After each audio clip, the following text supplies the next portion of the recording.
중소 중견기업을 응원합니다.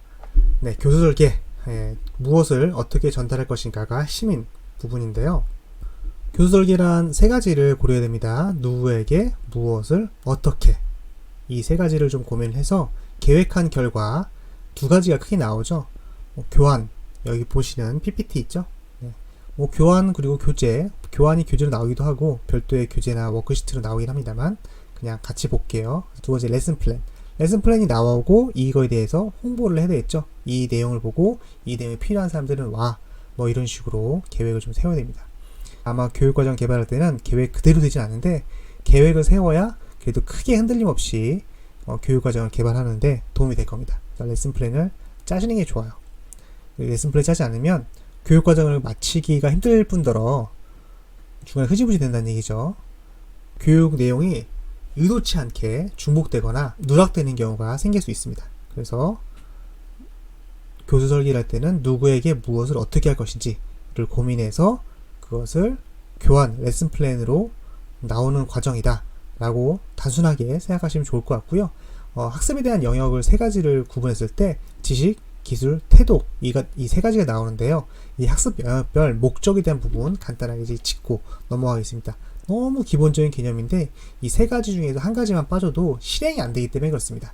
네, 우리 교육은 단순하게 성적을 내는 것이 아니라 회사에서 이 해당 직무를 하고 그 결과 성과를 내는 게 목표잖아요. 그러다 보니까 학습에 대한 영역 이 세 가지 중에서 한 가지만 빠져도 좋은 성과를 못 내기 때문에 한번 짚고 넘어가겠습니다. 먼저 지식입니다. 쉽게 말하면 알게 한다 라는 거죠. 툭 물어보면 너 이거 알아? 그러면 줄줄줄줄 이렇게 설명할 수 있게 알게 한다 라는 거죠. 일단 알아야 뭘 하지 않겠습니까? 근데 머릿속에 있다고 해서 잘합니까? 아니죠.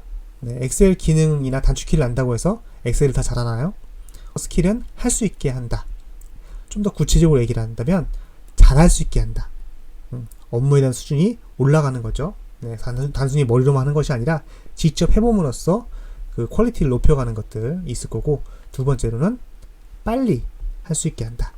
그래서 스킬은 다른 것도 있겠습니다만 저는 크게 두 가지로 봅니다. 첫 번째로는 업무에 대한 퀄리티를 높여서 잘할 수 있게 한다 라는 거고요. 두 번째로는 업무의 퀄리티 혹은 SOP라고 하죠. 업무 절차나 제조 절차 뭐 이런 절차에 맞춰서 정확히 잘할 수 있게 한다. 에 대한 부분이 저는 크게 회사 내에서는 두 가지인 것 같습니다. 세 번째 애티튜드, 사량사 알아야 할 학습의 태도적인 목적은 하고 싶게 한답니다. 하고 싶게 한다. 아무리 교육을 받아서도 업무 내에서 적용하고 싶지 않은데 라고 생각하면, 혹은 참고를 안 하면 좋고 이렇게 넘어가면 안 되는 거죠. 이거에 대한 대표적인 교육이 안전교육과 보안교육입니다. 그쵸? 보호 착용, 어떤 기준으로 착용해야 되고 교체 기간은 어떻게 되고 이런 것들을 다 알고 있고, 그리고 올바르게 착용하는 방법들을 다 배웠는데 실제로 업무 현장에서 보호 착용을 할까 생각을 했는데 막상 하려다 보니까 에이 귀찮아, 내가 굳이 뭘 얼마나 산다고 얼마나 다친다고 이런 느낌을 갖게 하게 되면 교육받은 게 소용이 없죠. 그래서 우리가 사내강사로서 강의를 할 때 이 세 가지, 알게 한다, 할 수 있게 한다, 하고 싶게 한다, 이 세 가지에 대한 개념을 반드시 각 챕터별로 고민을 해서 이 학습 대상자들이 배운 것을 스스로 업무 현장에서 사용해보고 그 사용하는 과정에서 숙련을 시키고, 이거는 반드시 내가 해야 된다, 하지 않으면 안 된다 라는 것들을 느끼게 해주는 이 교육이 되도록 여러분들이 설계를 하셔야 된다 말씀드리겠습니다. 다음으로 교육할 때 상당히 중요한 게 학습자 분석입니다. 학습자 수, 적은 연령일 때, 1명, 2명일 때에 대한 것 같고 20명, 30명일 때하고 다르고요. 100명, 500명일 때는 달라요. 완전히 다릅니다. 네, 그렇기 때문에 학습자 수에 대한 부분 좀 파악을 하실 필요가 있습니다. 2명이냐 4명이냐 이건 큰 차이가 없을 수 있는데, 만약에 실습 교육이다 그러면 4명이랑 8명은 차이가 납니다. 그쵸? 차이가 나요. 어떻게 할 것인지. 네. 그리고 연령층이 혹은 연차수, 입사한 지 1년 이내냐, 5년 이상이냐, 팀장급이냐, 연령이라는 부분이 단순히 나이만 얘기하는 건 아니겠죠. 회사 내에서나 경험치에 대한 부분 있을 수 있고요. 성별에 대한 부분도 있을 수 있습니다. 젠더 감수성에 대한 부분도 고려할 필요가 있을 거고요. 교육 수준에 대한 부분도 있습니다. 예를 들어서 해당 전공자들이 모이는 거냐, 아니면 전 직원들이 모이는 거냐, 이런 부분 다를 수 있겠죠. 근데 이거는 아주 기본적인 거고, 교육에 너무 다이렉트한다기보다는 참고할 사항인데, 이 뒤에 부분은 굉장히 중요할 수 있습니다. 선수학습이라는 게 꼭 공부만 하는 것이 아니라, 이 해당 직무를 해봤냐, 안 해봤냐, 혹은 관찰까지 해봤냐, 관찰도 안 해봤냐, 이 관련된 직무는 무슨 내용이냐, 이런 것들에 대해서 아실 필요가 있습니다. 학습자의 관심 정도가 신청해서 하는 거냐, 신청도 내가 정말 시간을 내서 하는 거냐, 아니면은 학점이라든지 회사에서 관리하는 그런 제도가 있기 때문에 어쩔 수 없이 온 거냐, 아니면 아예 처음부터 팀장이나 누가 너 들어가 라고 해서 한 거냐, 뭐 여러 가지 관심 정도가 있을 수 있겠죠. 그리고 학습자들이 교육과정을 통해서 얻고자 하는 게 무엇이냐 라는 것도 여러분들이 아실 필요가 있습니다. 실제로 강사들이 많이 하는 게 강의 첫 시간 때 이번 교육과정을 통해서 얻고자 하는 것이 무엇인지 조별로 토론해서 발표하세요, 뭐 이런 것들을 하거든요. 그게 사전에 설계된 것과 실제로 학습자들이 요구하는 것들이 일부분 인터뷰를 하고 준비를 했지만 그게 다를 경우에 문제가 생길 수 있기 때문에 맞춰가는 거고요. 네, 그 맞춰가는 과정, 혹은 내가 준비했던 게 여러분들이 원하는 것들을 내가 이런 것들을 준비했습니다 라고선 안내를 해서 동기를 쓱 올리는 작업이거든요. 네.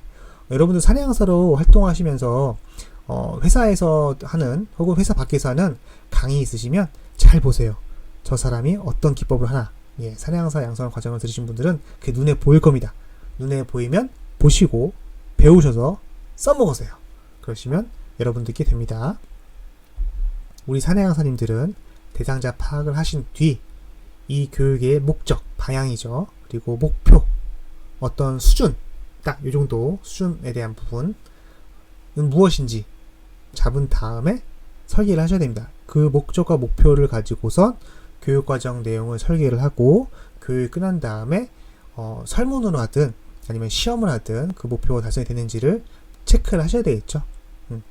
다음으로 이 목표와 목적을 달성하기 위해서 어떠한 교수 기법이 적합한 것인가에 대해서 생각을 좀 해보실 필요가 있습니다. 100명, 200명 대상으로 실습하겠습니까? 못하겠죠. 강의 형식이겠죠. 교육 대상자들이 이 장비나 이 작업에 대해서 필요 이상으로 어려워하거나 부담스러워한다. 그럼 어떻게 되겠어요? 간단하게라도 이 부품이나 장비를 만져보게 하는 실습이 필요하겠죠. 네. 그런 식으로 그 교육 목표와 대상, 여건에 따라서 어떠한 교수 기법이 좋겠는지에 대해서 고민을 하실 필요가 있습니다. 이것은 누구 중심? 나 중심이 아니에요. 대상자가 알고, 익히고, 하고 싶게 만드는 방법 면에서 어떤 기법이 좋겠느냐를 참가자 중심에서 생각을 하셔야 됩니다. 이렇게 목적과 목표, 교수 기법을 선정을 잘 하시면 자연스럽게 산출되는 아웃풋이 무엇인 것인지, 그리고 이 목적과 목표를 달성한지 아니는지를 확인하기 위한 평가는 어떻게 할 것인지에 대해서 자연스럽게 나오시게 될 거예요. 이 부분은 뒤에서 다시 말씀드리겠습니다. 강의 순서는 세 가지만 생각하셔도 큰 문제 없습니다. 그래서 도입부, 본론부, 결론부 이 세 가지만 있으면 되고요. 물론 본론부 같은 경우는 본론부 안에 모듈이 있죠. 어떠한 내용들이 있으면 이 내용 여러 가지 있으면 이 내용 하나하나에도 도입부, 본론부, 결론부가 있어야겠죠. 네, 1시간짜리라고 보시면 되겠고요. 전체 틀은 8시간짜리 교육 뭐 이런 식으로 생각하시면 좋을 것 같습니다. 물론 뭐 1시간짜리나 30분짜리 교육 같은 경우는 그냥 도입, 본론, 결론 하면 되고요. 네, 이것들은 강의 목표나 준비하신 내용들에 따라 다르겠습니다만 이 세 가지 흐름만 알고 계시면 뭐 이거를 어떻게 짤 것인지에 대해서는 자연스럽게 나오시게 될 거예요. 굉장히 간단한 이 구조가 왜 중요한지에 대해서 설명을 드리도록 하겠습니다. 도입부 제목, 사실 제목은 여러분들이 설명하실 필요가 별로 없을 수도 있어요. 그런데 화면에 띄어 있잖아요. 딱 제목이 떠 있죠. 근데 그 제목을 강의에 대한 내용 중심으로 쓰는 것보다는 이 내용을 배워서 업무에 어떻게 적용시킬 수 있는지 이 점에 대해서 쓰시는 게 좋습니다. 네, 여러분들이 설명하실 필요 없이 강의 제목을 보면서 이 내용을 통해서 내가 어떤 걸 얻을 수 있구나 라는 것들 상상할 수 있게 환경을 만들어주는 건 됩니다. 네, 그게 제일 좋습니다. 그럼 오프닝, 그럼 지금부터 교육 시작하도록 하겠습니다 라고 한 다음에 강사 소개를 자연스럽게 하겠죠. 이 강사 소개를 할 때 사내 강사라고 해서 이런 분들이 있어요. 제가 준비를 잘못해서 긴박하게 준비를 해서 제가 부족하지만 이렇게 겸손해 하시는 분들이 많은데, 여러분들은 강사예요. 강사입니다. 겸손해 하실 필요는 없어요. 그렇다고 내가 뭐 이런 사람이니까 너희들한테 가르쳐주는 거야 하실 분들은 아니시겠죠. 여러분 사내 강사로 선발됐다는 얘기는 인덕도 출중하신 분들이기 때문에 막 괜히 과하게 나 이런 사람이야 라고 하시는 분들은 안 계시겠지만, 기본적으로 자신들이 깎아내리면 학습자들은 그러면 나 바빠 죽겠는데 와가지고 강의를 들어야 돼? 부족하지만 내가 부족한 강의 들어야 돼? 부족한 강의 들을 필요가 없는데 바쁜데? 이렇게 생각할 수 있기 때문에 강의에 대한 효과성이 처음부터 떨어져요. 그렇기 때문에 강사 소개는 있는 그대로 하시면 됩니다.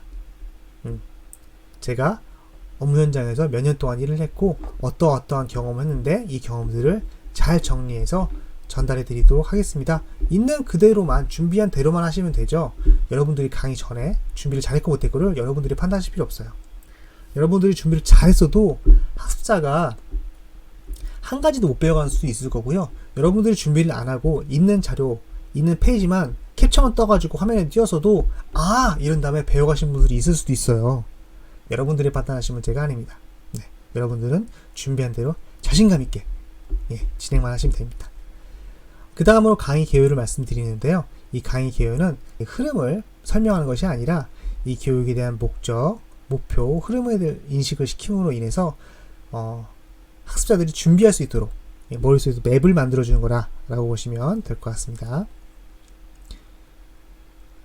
본론은 여러분들이 알고 있는 지식과 기술을 어떻게 전달하는 것이 좋을까 라는 부분인데요. 이 부분은 뒤에 다시 한번 설명을 하도록 하고요.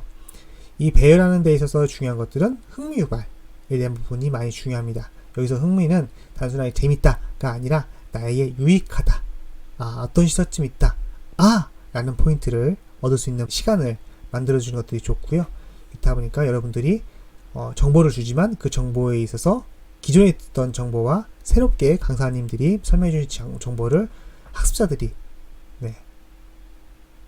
엮어서 새로운 의미를 만들고, 강사님들은 그런 새로운 의미에 대해서 다시 피드백을 주는 퍼실리테이팅과 액티비티를 설계하는 것들이 굉장히 좋겠죠.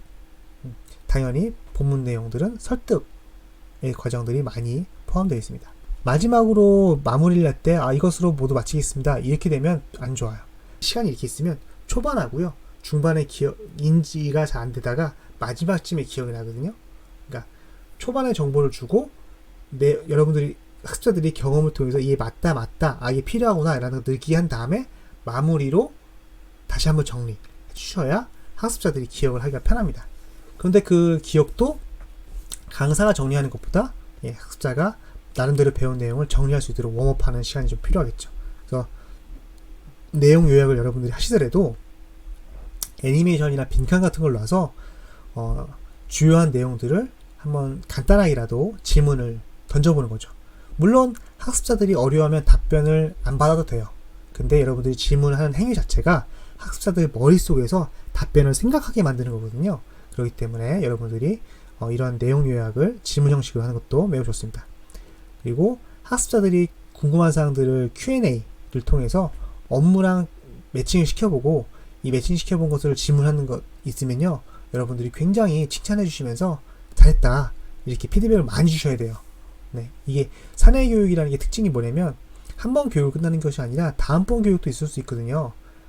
그렇다 보면은 지금 이 주제 말고 다음번에 새로운 주제를 가지고 내가 강의를 했을 때 Q&A를 잘 진행하게 되면 학습자들이 교육을 받으면서 업무 내용과 새롭게 배운 내용들을 머릿속에서 계속 매칭을 시키면서 궁금한 것들을 이렇게 메모했다가 질문을 하게 돼요. 무슨 얘기냐면 단순하게 교육을 받는 걸 수동적으로 듣는 것이 아니라 능동적인 학습을 유도할 수 있거든요. 그렇기 때문에 여러분들이 Q&A 기법을 잘 사용하는 것도 굉장히 중요합니다.